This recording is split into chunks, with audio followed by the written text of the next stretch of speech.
चंद्रपूर ते नागपूरला जाण्यासाठी तयार केलेला रस्ता आणि रस्ता ओळखण्यासाठी बांधलेले दगडी आणि विटांचे खांब हे ब्रिटिश किंवा गोंड राजांनी बांधलेले नसून चंद्रपूर ते नागपूर येथे जाण्या-येण्यासाठी भोसले राजांनी बांधले आहेत, अशी माहिती अभ्यासानंतर सुरेश चोपणे यांनी दिली आहे.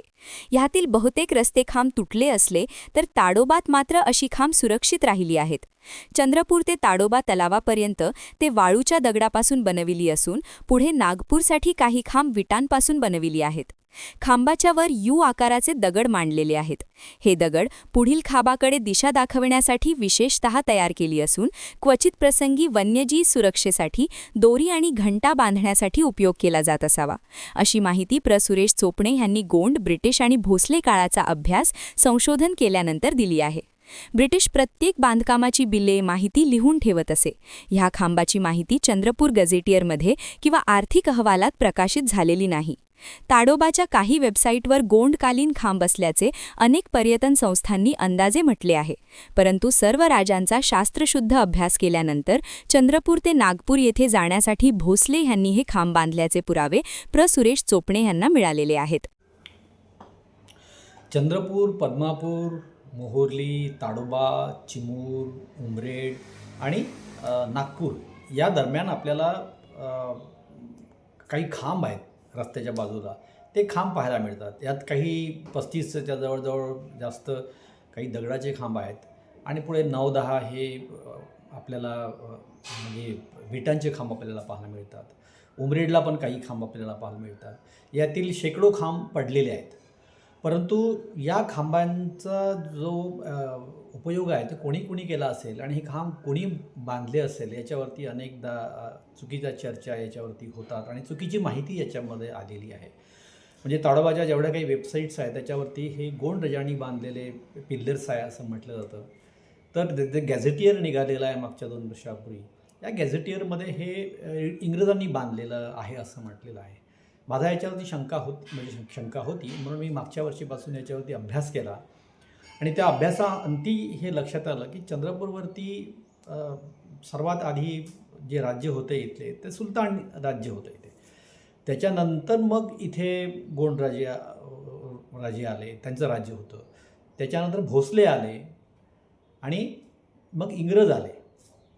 एवढं राज्य होतं, पण तरी प्रत्येक याच्यामध्ये गोंड राजांनीच आपलं राज्य इथे केलेलं आहे. फक्त ते त्यांच्यासोबत काम करत असे.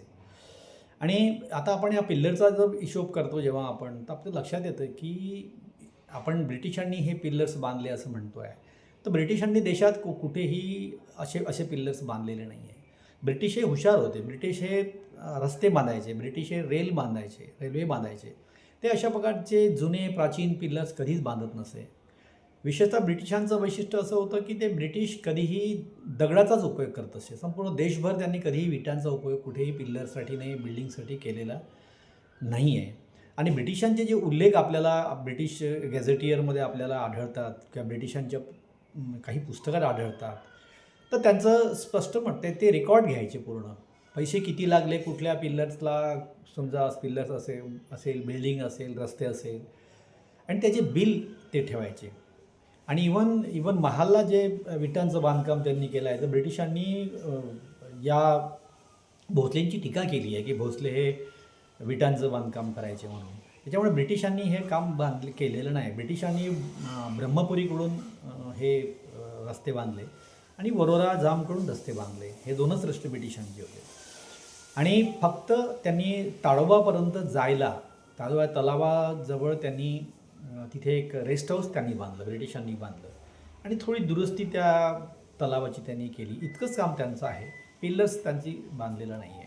आता गोंड राजाचा जेव्हा उल्लेख आपण करतो, तर गोंड राजे जे होते इथले, जे चंद्रपूरचे, हे शिरपूर, चंद्रपूर, कळंब आणि तिकडे यवतमाळ जिल्ह्यामध्ये इतक्याच ठिकाणी हे यांचं राज्य होतं.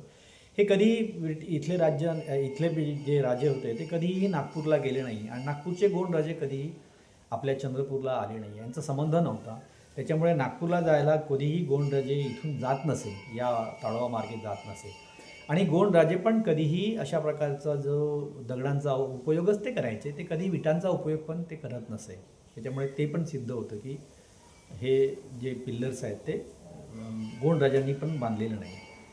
शेवटी आपण भोसलेंचा जर विचार करतो तर भोसले जेव्हा इथे आले 1751 आणि 1851च्या दरम्यान 100 वर्ष राज्य जे आहे भोसलेंचं राज्य चंद्रपूरच्या इथे होतं आणि यांनी गोंडराजांना जिंकून पण घेतलं. तरी पण गोंडराजांना त्यांनी सोबत ठेवलं. आणि मग ह्या भोसलेंना जेव्हा जायचं होतं ते घोड्याने यायचे, त्यांच्याकडे दुसरं वाहनं नव्हते. तर तेव्हा नागपूर ते चंद्रपूर हे भोसले घोड्याने यायचे आणि घोड्याने येताना त्यांना शॉर्टकट पाहिजे होता आणि म्हणून त्यांनी हा जो नागपूर, उमरेड, ताडोबा, मुरली, पद्मापूर आणि चंद्रपूर इतका हा मार्ग त्यांनी निवडला. दुसरं भोसलेंना चंद्रपुरामध्ये सर्वाधिक जे काम होतं कापडाचं ते आपले कापडाचं काम होतं. म्हणजे 13व्या-14व्या शतकापासून इथे कापडाचं काम होतं. आणि मग इथले व्यापारी जे आहेत भोसल्यांनी लक्षात आलं की हे व्यापारी आपण नागपूरला इथून घेऊन जायचे. सावलीला सर्वात मोठा जिल्ह्यातला व्यापार होता. मग तिथल्या व्यापाऱ्यांना नागपूर मार्गे म्हणजे ताडोबा मार्गे न्यायचं होतं. तर मग कसं न्यायचं? तर त्यासाठी त्यांनी पूर्ण शेकडो पिल्लर्स त्यांनी ॲक्च्युली बांधलेले आहेत. त्यातले अर्ध्या म्हणजे खूप काही पिल्लर्स पडलेले आहेत. तर तेव्हा हे जे पिल्लर्स होते हे पिल्लर्स भोसलेंनी स्वतःसाठी आणि इथल्या व्यापाऱ्यांसाठी हे पिल्लर्स बांधलेले होते. आणि म्हणून इथल्या ज्या गॅझेटियरमध्ये जो उल्लेख चुकीनं आलेला आहे की हा ब्रिटिशांनी बांधलेला आहे, कारण ब्रिटिशांचा कुठेही उल्लेख नाही किंवा कोणाच्याही समोरचा उल्लेख नाही. तर हे दुरुस्ती करण्यात यावी आणि भोसले जे 100 वर्ष इथं राज्य केलं त्यांचा इतिहास पण लोकांना कळावा. नागपूरचे गोंडराजे हे 16व्या शतकात देवगडचे राजे होते. त्यांचे नाव जाटबा म्हणून होते. पुढे 17व्या शतकापर्यंत भक्त बुलंद आणि चांद सुलतान होते. गोंडराजे हे नेहमी इतर राज्यांचे हस्तक राहून राज्य करीत होते. नागपूरचे गोंडराजे चंद्रपूरला आणि चंद्रपूरचे नागपूरला येत जात नसत. मात्र चंद्रपूरचे गोंडराजे हे सातत्याने चंद्रपूर, कळंब आणि माहूर येथेच राज्य करीत होते. ते नागपूर येथे कधीच जात येत नसे. नागपूरचे राजे दुसरे होते. त्यामुळे चंद्रपूरचे गोंडराजे ताडोबा, हिंगणघाट, ब्रह्मपुरी ह्या बाजूला जात नसे. विशेष म्हणजे गोंडराजे हे विटांचे बांधकाम करीत नसे, ते दगडाचे बांधकाम करीत असे. ते चंद्रपूर, ताडोबा, नागपूर हा रस्ता ते कधी उपयोगात आणत नसे. ताडोबाच्या तलावाच्या परिसरात जंगलातील आदिवासी राहत होते.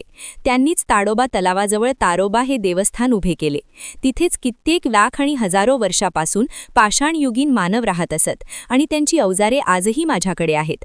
ताडोबातील खांब हे ब्रिटिशांनी बांधले ह्याची माहिती चंद्रपूर गझेटियरमध्ये चुकीने दिले गेले असल्याने ते बदलून भोसले यांनी बांधले असा उल्लेख करण्यात यावा अशी मागणी इतिहास अभ्यासक प्र. सुरेश चोपणे यांनी केली आहे. क्या आप भी चाहते हैं जटिल रोगों पर विशेष रूप से आयुर्वेदिक उपचार? तो मिलिए 77 वर्षों से आयुर्वेद सेवा में लगी हुई शिवशंकर आयुर्वेदिक एजेंसी.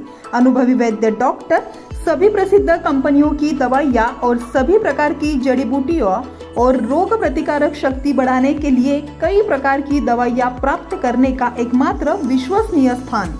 हमारे यहाँ सभी प्रतिष्ठित कंपनियों की दवाइयाँ उपलब्ध है. समय सुबह 10 बजे से रात 9 बजे तक. तो फिर इंतजार किस बात का? महाजन मार्केट के पास, टेम्पल बाजार रोड, सीताबर्डी, नागपुर. 8605245080 9112079000.